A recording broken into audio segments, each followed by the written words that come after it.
cross before me, the world behind me, the cross before me, the world behind me, the cross before me, no turning back, no turning back, no turning back, no turning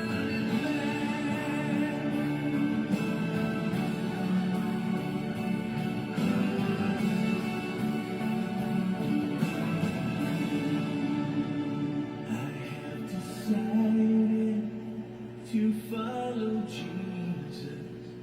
I have decided to follow Jesus. I have decided to follow Jesus. No turning back, no turning back, no turning back, no turning back, no turning back, no turning back.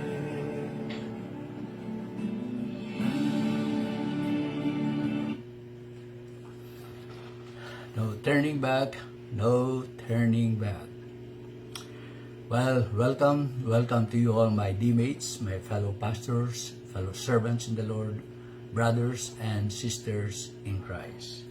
Welcome to another mentoring fellowship on our topic, Usapang Cruz. I hope that your knowledge of discipleship, of true discipleship, and disciple making is not only increasing or broadening, but also deepening. Well, let me share with you a number of very encouraging comments I received from last week's mentoring session. These are just short ones. Here's one. Thanks and God bless for the in-depth Usapang Cruz. We are blessed. I am really blessed and motivated through this Usapang Cruz series. Thank you very much and God bless. Praise God. We are expected to encourage people not just to come to church, but come to Christ. Surrender all to God. Indeed, many are focused on how to grow the number of church goers rather than building a strong foundation to mature in faith. Thanks, Pastor. May the Lord forgive us in being fascinated with numbers of church attendees, but not Christ radical followers or disciples. Wow, what a reminder for us. We are inclined to concentrate on growing numerically, to the extent of focusing all our church programs to crowd-drawing services. Thank you for nudging us to center on what is more essential. That is to lead the flock to a qualitative growth, becoming more Christ-like. As always, I enjoyed this session and looking forward to more of this. And here's the last one. Total surrender and dying for Christ is one thing that determines a true disciple of Christ. Thank you again to the short but profound discussion. Thank you very much for your comments and remarks, reactions. And again, I'm asking you to keep them coming. I love to hear your comments. As I've said, this helps me in preparing for the next mentoring session. Okay? Well, I'm sure that you are sensing that this series on discipleship, Usapang Cruz, is getting tougher and tougher, harder and harder to talk about. Especially when we keep the centrality of Christ and the cross. Like the disciples in John chapter 6, verse 60, which we have referred to a number of times. we may be saying, this is a hard teaching, who can accept it? This is a hard teaching, who can accept it? Why is it hard? Why is it difficult to accept? Because our discipleship today is very, very much different from the call of Christ to discipleship. As I've said earlier, our discipleship today is too comfortable, too convenient. It's too sanitized and too filtered that the offense of the cross is crossed out. The offense of the cross is crossed out. Now, you may be asking, why such a radical, fanatical, and sacrificial call to discipleship? Well, from my personal readings and study of the gospel records, Christ's radical call to discipleship has three elements. Three elements of Christ's call to discipleship. First is the element of priority. First is the element of priority.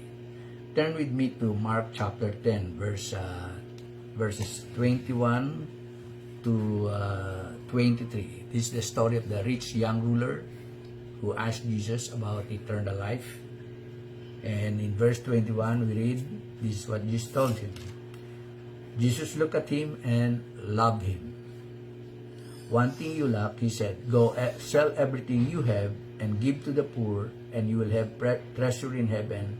Then come, follow me. At this, the man's face fell. He went away sad because he had great wealth. Our wealth, our riches takes second place because the call to discipleship is priority.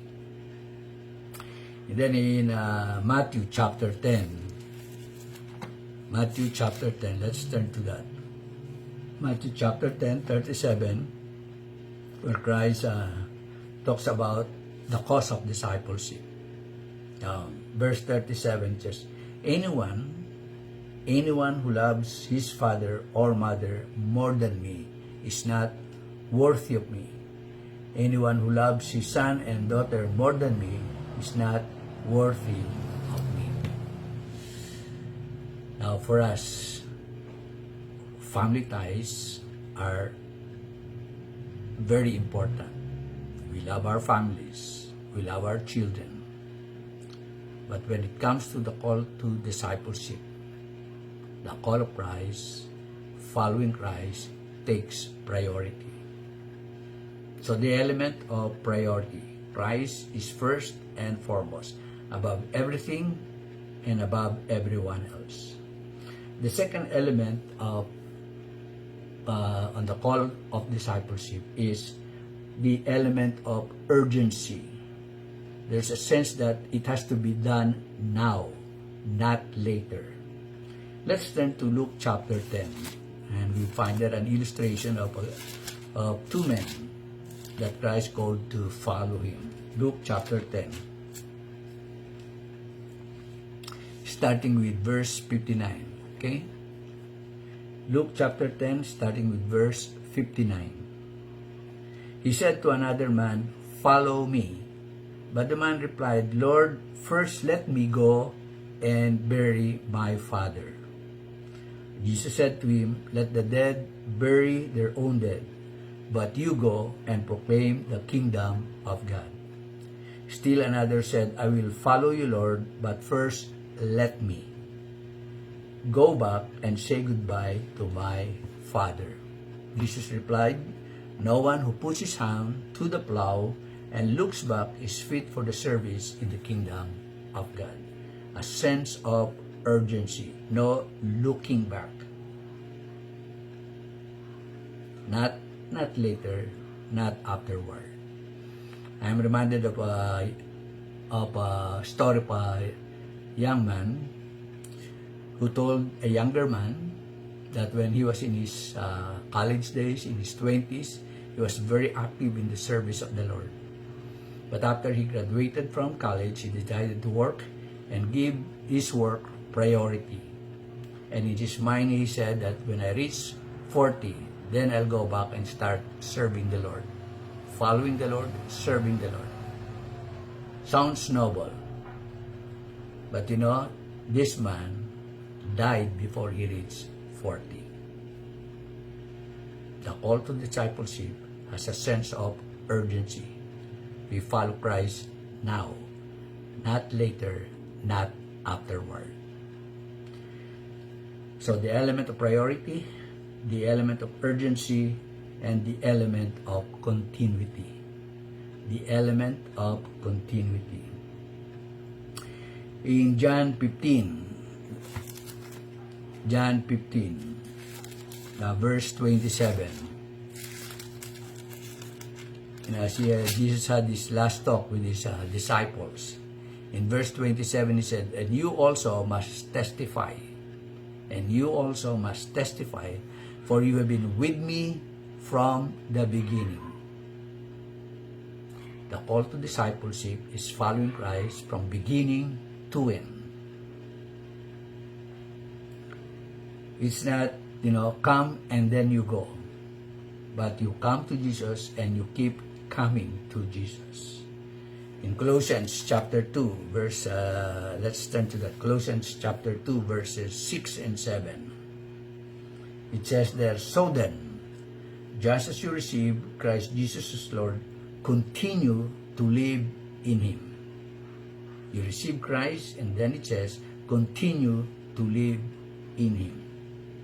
So, the call to discipleship, yes, it is radical, it is fanatical, it is sacrificial.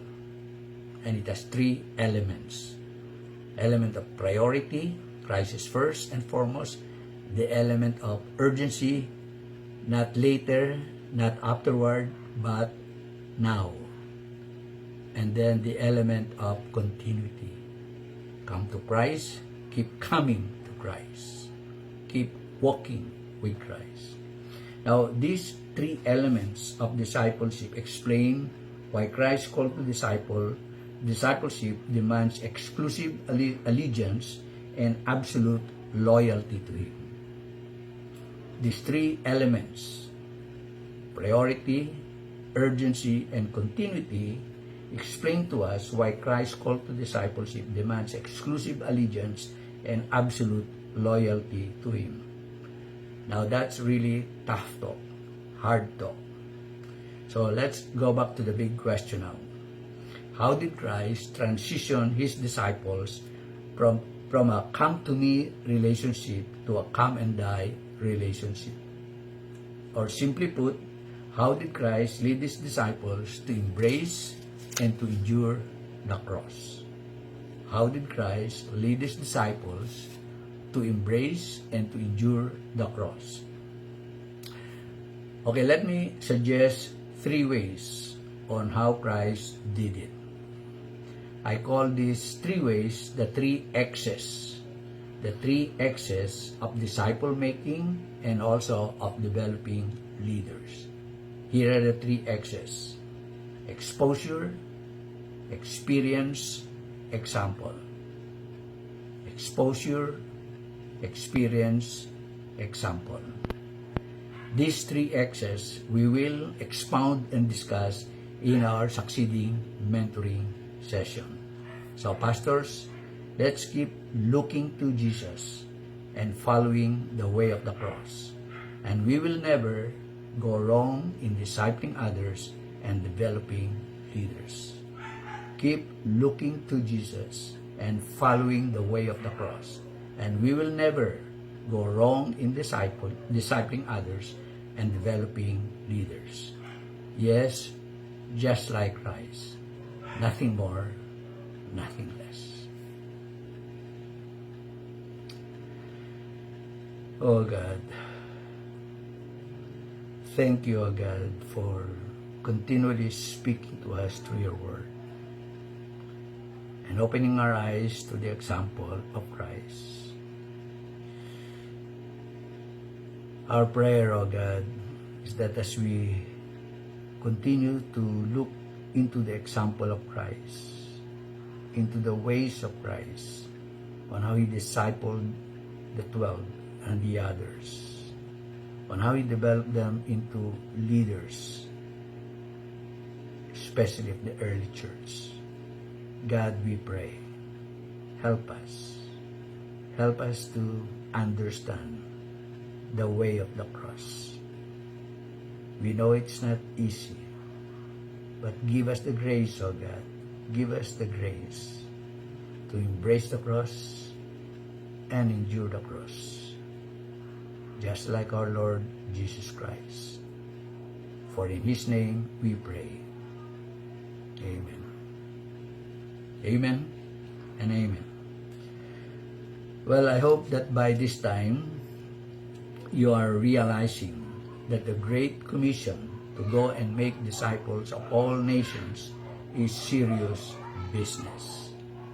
Yes, the Great Commission to go and make disciples of all nations is serious business.